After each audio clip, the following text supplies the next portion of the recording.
Hey everyone, it's OSK. Welcome to another video. As you can tell, we upped the production quality of this one, so hopefully it'll be more enjoyable for you and just as informative.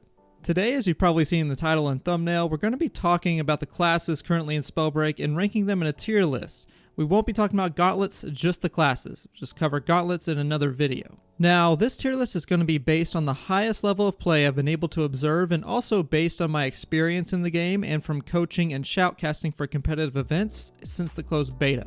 Not much has changed up to this point so far except for Tempest, so I believe that this will be pretty reliable. Also keep in mind that I do play mouse and keyboard and judge the list based on that as well, so there's some bias there, but it can very much still relate to the controller side of things.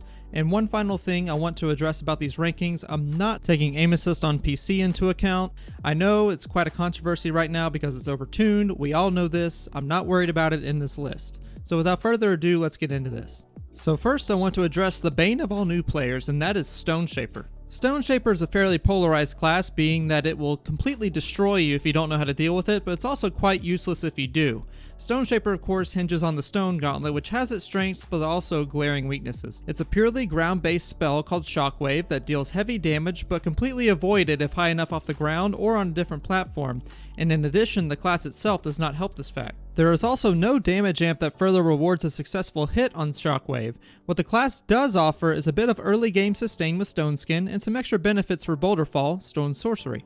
With Accretion and Avalanche, the increased capacity to hit an aerial and misplaced opponent is increased quite dramatically, but beyond that the class itself is fairly unremarkable. It pales in comparison to other classes on this list. Therefore, I will place Stone Shaper in C tier. While it does have some benefits to the Boulder Fall Sorcery and Bedrock, its usefulness pales in other areas, especially when compared to other classes I'll explain shortly. Second, we have Toxicologist. Toxicologist is a very fun class to run and is very efficient when mastered. It possesses one of the most annoying skills to some people, Viscosity, which creates toxic puddles that slow your opponent when they run over them and also deals damage quite frequently. It also has a massive damage amp known as Outbreak, which causes your Toxic Spray to deal 75% increased damage when it hits an opponent while you are invisible. This allows for quite a burst of big damage of course, and is most used after proccing Vanishing Mist, which allows the user to dash through their Toxic Cloud and become invisible. Vanishing Mist can be activated as long as the Toxic Cloud is active, so in a tight spot, Outbreak can be quite devastating. All of this coupled with Spreading Sickness, which allows you to throw 3 Toxic Clouds at once, gives the user quite the number of opportunities to activate Outbreak and Vanishing Mist, which of course you've realized by now is the bread and butter of Toxicologists, allowing for both big damage and escape tools. With this in mind, Toxicologist will be placed in B tier. While the class does possess a large number of strengths, one element especially throws a wrench in the whole operation, and that is fire. Fire can be used defensively against the Toxic Cloud to ignite and potentially hurt the Toxicologist using it. It can also be used to easily block off an area with Flame Wall and reveal an invisible opponent trying to use Outbreak. Also, proper movement and stalling can be quite effective against the Toxicologist, as the invisibility created from Vanishing Mists only lasts for 3 seconds. And I expect this placement to change once Shadow Step makes a return into the game, as Shadow Step is a movement rune much like Dash that also provides a short period of invisibility, allowing for huge amounts of burst damage in a very short amount of time, but until then, Toxicologist will stay in B tier. Next I'll cover Frostborn. Frostborn starts with F, so it obviously belongs in F tier since it's useless. Nah, just kidding. I'll place it in C tier just below Stone Shaper. So Frost has 2 major abilities that make it okay to use in a match, and that is Ice Prism and Frozen Alacrity. Ice Prism gives the user an extra 35% damage when overcharging a Frost Lance for half a second. This skill is very nice for third partying, as it equates to over 90 damage with a legendary Frost Gauntlet and can be paired with Focus Mana for a hit over 100 damage at the same rarity. And Frozen Alacrity leaves a frost trail when firing a Frost Lance and allows for Frozone levels of speed in the game. The only issue with Frozen Alacrity is it's easily broken by stone and wind, and can leave the Frostborn slowed and potentially frozen if not dealt with properly. Also, enemies can use your own frost trail and chase you down, so there's that too. Its other skills in Icicle and Tundra can be quite useful, but possess too many drawbacks that enemies can exploit for a quick exile. Icicle is a skill that allows Frostborn to hover in the air for a maximum of 5 seconds while charging a Frost Lance, highlighting visible enemies in the nearby vicinity. The problem with this skill is exactly what it's used for, the hover. It basically makes the user a sitting duck for other Frost users and also lightning users, almost guaranteeing damage taken by the Frostborn. Also, Tundra is on the surface a nice ability giving immunity to damage for a brief period, but the Flash Freeze casting animation is rather long and Flash Freeze itself only covers a limited linear area, meaning that while it does have protection from certain elements within its plane, it doesn't protect from above or below. This can be heavily exploited by enemies to land free shots, and not to mention the class is abysmal in the early game. Overall, while the damage and utility can be nice, there are just too many drawbacks for Frostborn to be ranked higher than C tier just below Stoneshaper. Now we'll talk about Pyromancer, everyone's favorite W key class and my personal favorite of this patch. Pyromancer has been very strong since the introduction of Ignite on fire puddles and direct hits from fireballs with the Combust skill. The addition of Ignite not only causes more damage, but it also has some indirect benefits as well. The damage tick from ignited enemies also serves as a revealing tool, allowing the user to track ignited enemies through walls and behind obstacles, and in addition to this, Ignite also interrupts invisibility and healing, giving less room for error for those ignited. This is insanely strong and is almost single-handedly what brought Pyro from mediocre in the past to really strong in the present. Another skill Pyro has is Firefly, which is one of the best movement skills in the game. Not only does this build off of the Flame Wall from Fire Sorcery, but it also is a pain to get rid of, as only Frost and Wind truly deal with it effectively, and Frost much less so than Wind. Firefly allows the use of an effective mix-up and travel tool during fights and is incredibly versatile, and it can even be coupled with the Dash rune for a nice momentum transfer, creating what I call a Firefly fighter jet, just making it so much more useful. Combust and Firefly really make this class shine, that and the fact that the Fire Gauntlet is in general so strong in mid to close range, it can be paired with just about any other offhand gauntlet other than maybe Wind outside of Tempest. Pyromancer is going to place very firmly in A tier, arguably A+. While it is very strong, it's not as strong as it could be potentially.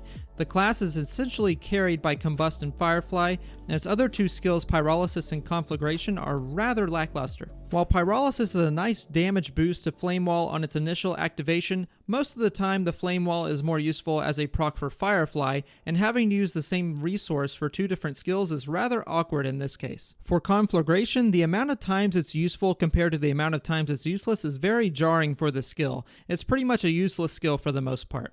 That being said, Combust and Firefly do indeed carry the class quite well, allowing for tons of damage in a relatively short amount of time with great follow-up tools. That coupled with great synergy with other gauntlets makes Pyromancer a very strong A-tier class. Next we'll talk about Tempest, and this is the most difficult class to place for a number of reasons. First and foremost, the class just received a number of buffs on the launch, so we have less data and experience to really see how strong it is in a wide range of gameplay. It is also arguably the class with the most skill expression in the entire game, with lots of outplay potential, and what this means is that if you play the class perfectly, it's easily the second best class in the entire game.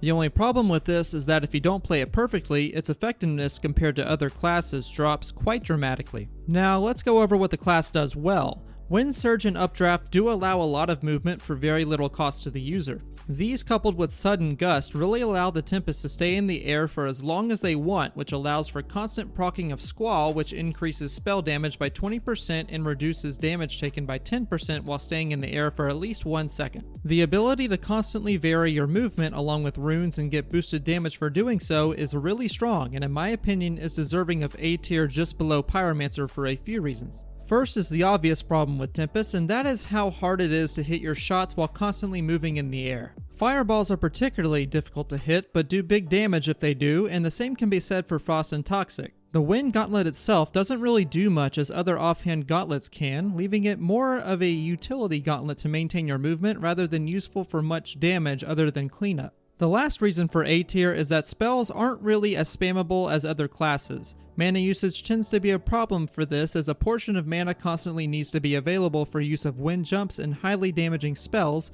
so running and holding down your left mouse button isn't as much of a thing in this class, lowering overall damage output. Not to mention that the functionality of the class itself is completely countered by our final class, which we'll get into right now. Finally, it's time to talk about Conduit. It's obnoxious and overly strong. Let's get that out of the way right now.